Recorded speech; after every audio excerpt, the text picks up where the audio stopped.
চিন্ময় কৃষ্ণ দাসকে মুক্তি না দিলে সনাতনীরা সীমান্তে অবরোধ করবে। ভারতের গণমাধ্যমগুলো এই সংবাদটিকে এবং আন্তর্জাতিক গণমাধ্যমগুলো এই সংবাদটিকে নেতিবাচকভাবে উপস্থাপন করছে বাংলাদেশ ভারতের সম্পর্ক। বাংলাদেশে এখন পর্যন্ত কি কোনো একাডেমিক সত্য আছে যে বাংলাদেশে ইন্ডিয়ান আধিপত্য আছে, রয়্যাল এজেন্ট আছে, রিক্সা চালক থেকে শুরু করে সচিব কে না জানে বা না মানে যে বাংলাদেশে ভারতীয় আধিপত্যবাদ কিভাবে প্রতিষ্ঠিত হয়েছিল? গ্রেপ্তার হওয়ার 24 ঘন্টার আগেই যখন প্রতিবেশী দেশ থেকে শুধু কনসার্ন জানানো হয় না, থ্রেট করা হয় যে সীমান্তে সৈন্য সমাবেশ করা হবে, তো এই দুইটা সমীকরণ মিলানোর পরে আপনাকে আবার ভিন্ন করে অঙ্ক কষতে হবে।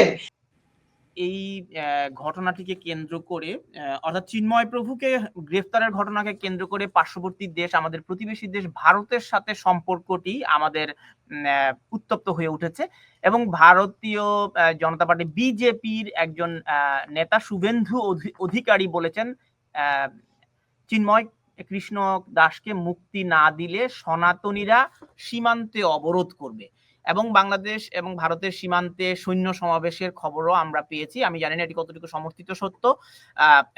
এই যে উত্তপ্ত পরিস্থিতি এবং ভারতের গণমাধ্যমগুলো এই সংবাদটিকে এবং আন্তর্জাতিক গণমাধ্যমগুলো এই সংবাদটিকে নেতিবাচকভাবে উপস্থাপন করছে বাংলাদেশ ভারতের সম্পর্ক। তো এই বিষয়টি আন্তর্জাতিক গণমাধ্যমে উঠে এসেছে এবং ভারত বাংলাদেশ সম্পর্কের যে গতি পেয়েছে, শরীফ ওসমান হাদী, আপনি এটাকে কিভাবে ব্যাখ্যা করবেন?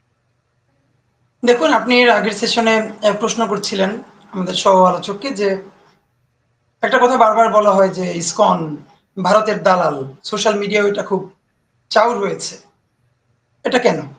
দেখুন, প্রথম কথা হলো দুনিয়ার সবকিছুতেই কনক্রিট এভিডেন্সের বাইরে যেটা গুরুত্বপূর্ণ এভিডেন্স সেটা হলো তার সার্কামস্টান্সিয়াল এভিডেন্স। ধরেন বাংলাদেশে এখন পর্যন্ত কি কোনো একাডেমিক সত্য আছে যে বাংলাদেশে ইন্ডিয়ান আধিপত্য আছে, রয়্যাল এজেন্ট আছে, এগুলো আছে? কিন্তু বাংলাদেশের একজন রিক্সা চালক থেকে শুরু করে সচিব কে না জানে বা না মানে যে বাংলাদেশে ভারতীয় আধিপত্যবাদ কিভাবে প্রতিষ্ঠিত হয়েছিল? তো এই জন্য আপনার কাছে একাডেমিক সার্টিফিকেট দরকার হবে না।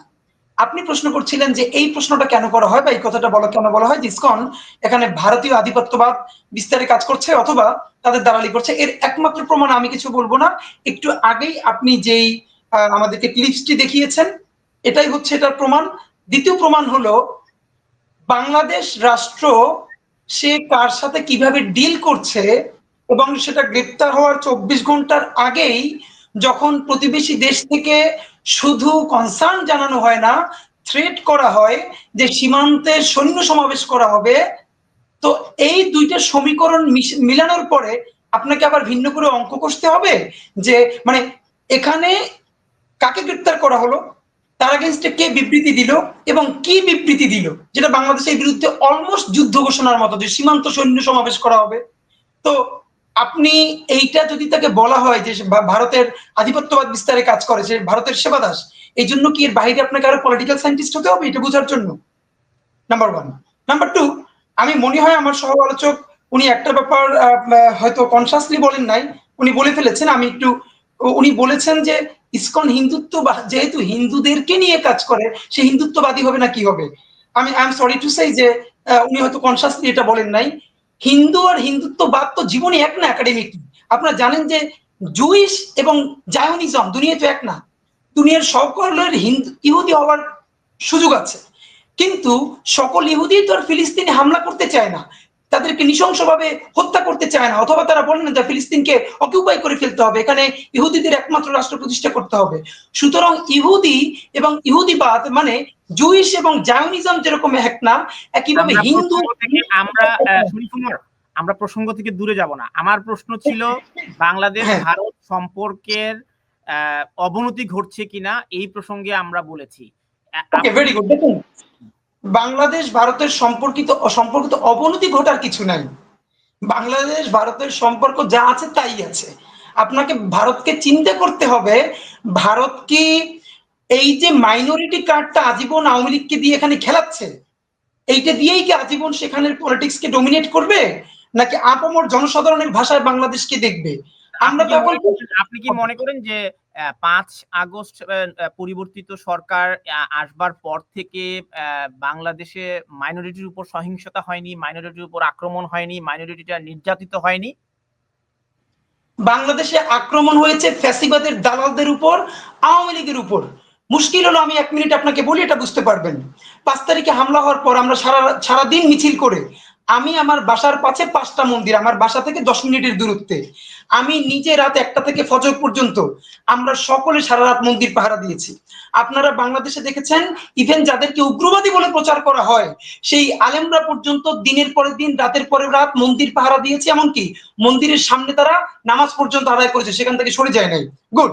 তাহলে এখন আপনি যেটা বলবেন যে তাহলে হামলা হয়েছে কাদের উপরে, দেখুন আমি 5 তারিখ থেকে 10 তারিখ আমাদের আর্মি ফোর্সের সাথে প্রচুর ঘুরেছি।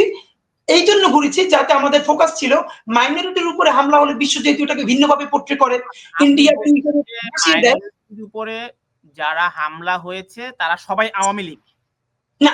আমি আপনাকে জাস্ট 1 মিনিটে বলি, আমি প্রত্যেক আর্মির গাড়ির সাথে যত জায়গায় গেছি যে মাইনরিটির উপরে হামলা হয়েছে, দৌড়ে গেছি সেভ করতে, যে তাদের হয়তো কারো বাড়ির উপরে হামলা করেছে, দোকানে হামলা করেছে।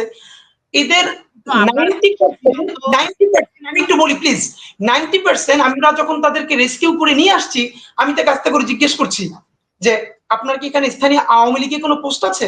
তিনি আস্তে করে বলছেন হ্যাঁ উনি যুবলীগের সদস্য অথবা শ্রমিক লীগের সদস্য। দ্য ফ্যাক্ট ইজ, আপনি কিভাবে এটা ফ্রেমিং করেন দেখেন, আওয়ামী লীগের উপরে যে হামলা বাংলাদেশের জনপ্রতিরোধ করেছে তার 98% হলো মুসলমান।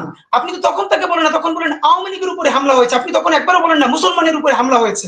কিন্তু যে হিন্দু হয়ে তিনি যখন আওয়ামী লীগের সদস্য ছিলেন এবং জনপ্রতিরোধের শিকার হন, তখন একবারও আপনি তাকে বলেন না যে সে আওয়ামী লীগ হিসেবে আক্রান্ত হয়েছে, তখন আপনি তাকে বলেন সে মাইনরিটি হিসেবে আক্রান্ত হয়েছে, সে হিন্দু হিসেবে আক্রান্ত হয়েছে। এই ফ্রেমিং তো আজকে বাংলাদেশে নতুন না, এটা তো আমরা দীর্ঘদিন ধরে জানি। মুসলমান যদি আওয়ামী লীগ হয়ে মার খায় বা জনপ্রতিরোধের শিকার হয়, তখন সে হয়ে যায় আওয়ামী লীগ। কিন্তু একই আওয়ামী লীগের সদস্য যখন হিন্দু ধর্মের, তিনি যখন আক্রান্ত হন, তখন তিনি আর আওয়ামী লীগ থাকেন না, তখন তিনি হয়ে যান হিন্দু।